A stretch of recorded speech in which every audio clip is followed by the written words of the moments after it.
Today, we are going to explore the world of differentiation and learn how to master its different rules. So our lesson for today is Mastering Differentiation Rules, an instructional video. So this is our learning objectives. Number 1, apply basic differentiation rules. Power, constant, and non-constant multiple to solve rate. Number 2, differentiate algebraic expression using the sum, difference, product, and quotient rules. Number 3, simplify and verify solutions to ensure correct derivatives of given functions. So the first one is product rule. The product rule is used when a function is a variable raised to a power. This is the formula for power rule. So for our example number 1, f of x equals to x cubed. So ang gagawin natin dito is ibababa natin yung exponent which is 3 times x. Then, yung exponent niya, i-subtract natin siya sa 1. So, 3 times x is equal to 3x. Then, 3 minus 1 equals 2. Final answer is f of x equals 3x squared. Example number 2. f of x equals x raised to positive 5. First, multiply the exponent to x raised to 1 minus 5. So, 5 times x equals 5x. Then, 1 minus 5 equals 4.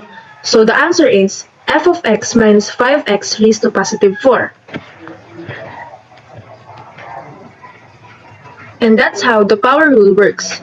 We just multiply by the exponent and subtract 1 from it. If you understand this rule, you can now try solving on your own.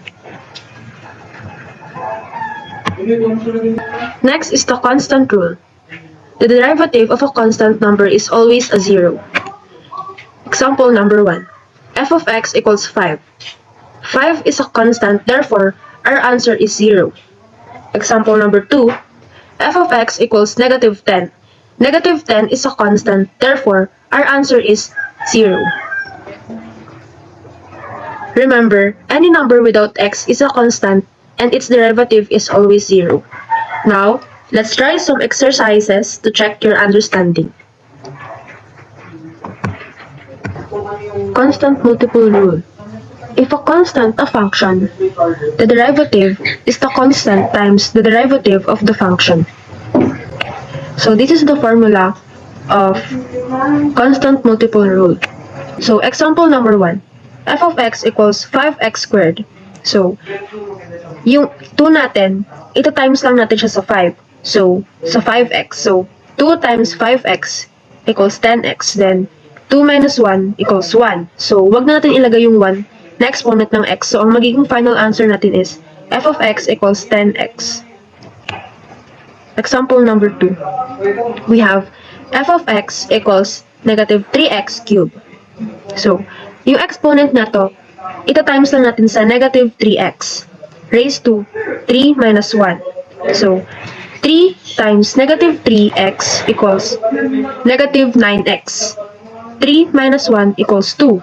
So, ang final answer natin is f of x equals negative 9x squared. So, let's apply it all. Example, 3x cubed plus 5x plus 3. So, 3x cubed. So, yung exponent ng 3 na to, ito times natin siya sa 3x raised to 3 minus 1. So, 3 times 3x equals 9x. 3 minus 1 equals 2. So, we have 9x squared. Next, 5x. May 1 dito dahil yung x, may exponent na siya na 1. So, 1 times 5x raised to 1 minus 1 equals 5. Wala na siyang x dahil 1 minus 1 equals 0. So, yung final answer dyan is 5. So, applying the constant rule, all constant number is always equals to 0. So, our final answer is 9x squared plus 5. So, next is the sum difference rule. The derivative of a sum or difference is the sum or difference of the derivatives. So this is the formula for sum and difference rule.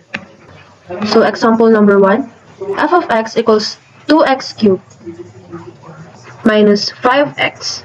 Then, yung exponent, times lang natin siya sa 2x raised to 3 minus 1. So, 3 times 2x equals 6x.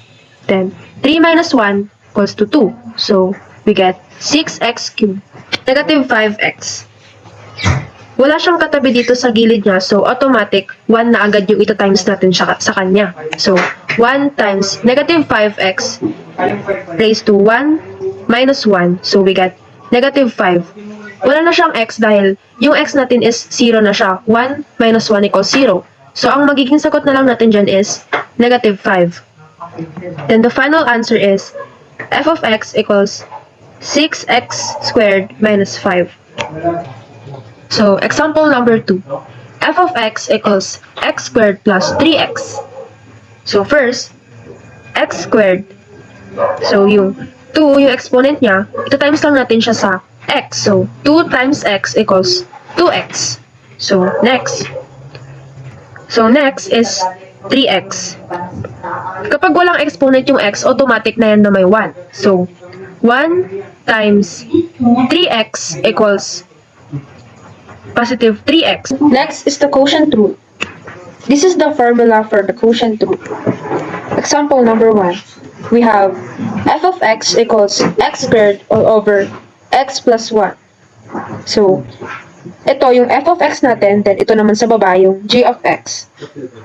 So, first, hahanapin natin yung derivatives ng x squared. So, 2 times x raised to 2 minus 1 equals 2x. Then next is the g of x, which is x plus 1. So the derivatives of x plus 1 is x. X, aayusin na natin siya gamit yung cross multiply. So uunahin natin is yung denominator, then copy here. Then yung kinalabasan ng f of x is, which is 2x, i-copy natin siya dito, ilalagay natin siya sa tabi ng denominator, minus yung x squared, then yung derivatives ng g of x, which is x here. Then, all over. Copy mo lang yung denominator dito.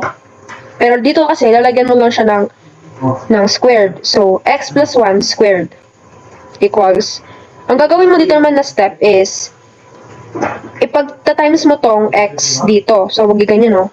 2x, tas 1x, then x squared times x, then yun. Ito na yung so, next, ito na yung naging sagot niya. So, paano ito nakuha? Ganito yung ginawa para makuha itong x times 2x equals 2x squared. Naging x squared to dahil x plus x equals x squared. And, yun nga, kinuha lang yung 2 dito. Plus, 1 times 2x equals 2x. Dahil isa lang naman yung x doon, kinapi na siya dito. Minus, x squared times x equals 3x. Pinag-add lang yung x dito, kaya siya naging 3. All over x plus 1 squared. Then, this is the final answer. I-arrange mo lang yung pinakamalaking exponents hanggang sa pababa. Then, all over yung exponent natin, which is x plus 1 squared. So, example number 2, we have f of x equals 3x plus 2 all over x squared. So, ganun lang din yung gagawin mo. Hahanapin mo yung derivative ng f of x at g of x. So, ito yung f of x natin, then ito yung g of x natin. So, ito na siya yung f of x natin, yung derivative niya, 3x squared. Then, next is the derivative of g of x, which is 2x. Then, cross multiplication ulit. Then, x squared, open and close parenthesis, times 3x squared minus 3x plus 2 times 2x. Nakuha ito dahil dito. Itong 3x plus 2, nakuha siya dito. Then, yung derivative ng g of x is dito. Tapos, all over, yung denominator, copy mo lang dyan. Then, lagyan mo siya ng exponent na 2. Next, we have x squared times 3x squared becomes 3x to the 3x raised to 4 because x squared times x squared is x raised to 4. plus positive 3 times positive 2 equals 6x squared. Pinag-plus lang natin yung x nila. X plus x equals x squared. Then, ito na naging sagot. Then, ito rin ganun din sa kabila. 2 times 2x equals 4x all over x squared. Then, lagyan ng exponent dito. Final answer natin, f of x equals 3x raised to 4 plus 6x squared plus 4x all over x squared. Then, yun. Copy mo lang yun. So, ito rin, i-arrange mo siya sa pinakamataas na exponent hanggang sa pinakamaliit. Okay, so next is trigonometric functions. The formula for trigonometric function, we have derivative of sin x equals to cosecant x. Derivative of cos x is equals to negative sin x. Then, the derivative of tangent x is equals to secant squared x. The derivative of cot x is equals to cosecant squared x. The derivative of secant x is equals to secant x tan x. And the derivative of the cosecant x is equals to negative cosecant x and cot x. So let's proceed to our example number 1. Y equals to 4x squared plus cot x. So, ang gagawin lang natin dito is, uunahin natin to, which is 4 times 2 equals 8. Then, kaya x na lang yung dito kasi 2, merong invisible dito na palagi mo siyang ipag-subtract yung exponent sa 1. So, 2 minus 1 equals 1. So, kaya x na lang yun dito. Plus, copy the sign. Then, ang derivative ng cot x ay negative cosecant squared x. Kaya yun yung nandito.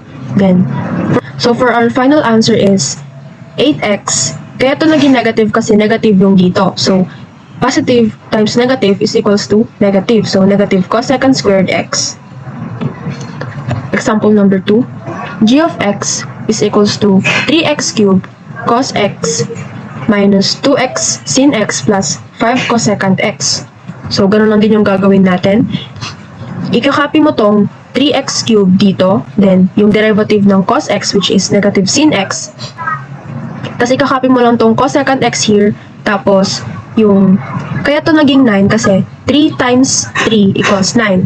Then, yung x squared natin, nakuha natin yan dahil eto, yung 3, yung exponent na 3, pinag-subtract natin siya sa 1, which is 3 minus 1 equals 2. Kaya naging 2 yung x natin.